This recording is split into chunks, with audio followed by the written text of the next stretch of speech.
Welcome back. We're talking with the former Morgan Stanley Chairman and CEO John Mack. Since leaving Morgan, John has been investing through private equity on his own. And John, I want to talk to you about that because the growth story has been technology for a long time. You're finding lots of different areas within technology that are opportunistic. Tell us about it. Well, number one, I'm fascinated by these young men and women, the way they think and how creative they are. Number two, technology, as we can tell, continues to accelerate and change in our lives. And for an old guy like me to be around young men and women who are so creative and so thoughtful and be able to give them coaching on some of the issues they do miss, I think kind of an overlay, they're so focused on their technology, sometimes they don't cross the T's and dot the I's.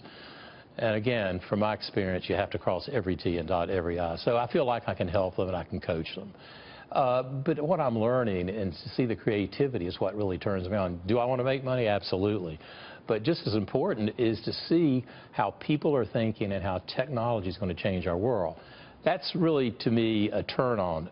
The negative of all of it is, Maria, I'm concerned about jobs, not jobs growth. I mean, it is what it is, creating jobs. Technology is going to continue to erode our people and the opportunity to work.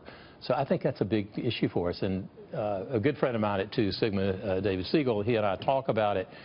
And I said, well, the only real growth industry looks like is senior living and assisted living. Yeah. It's got to be broader than that. So you've been looking at a couple of companies. You were telling me earlier about one company, an app, right, that you can actually be at the airport and get the audio of a live program. Sure. Tell me about that. And then I want to get your take on fintech. Okay. The free app is called TUNITY.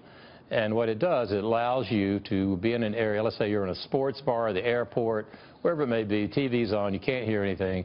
You put your phone up, you tap it, it scans the picture twice, sends it to the cloud. Also, all of a sudden, you get audio. It's incredible. You know, and the gentleman, Yannick Davison, who built this, I think we have a little over 1 million users of it now, spent no money on advertising, kind of word of mouth. But it's an interesting app and kind of makes your life a little easier if you're waiting for the plane at the airport. You're also investing in a fintech company, financial technology? Well, for sure. Financial technology, whether it was in Lending Club or some of the mortgage companies I'm involved in. Listen, again, we talked about jobs earlier. I think financial technology, let's say you're a community bank or even one of the major banks, more and more banking is going to be done online. And as that happens, where are the jobs? Are we going to be eliminating jobs? But financial technology clearly is moving very quickly and is changing the way we invest, the way we save, the way we get our information, and also where we get our advice on what we should be doing. So I do it because I love fintech, but I love the financial markets even more. It's a special time. It really is. What do you think about this rally? I mean, in terms of the stock market?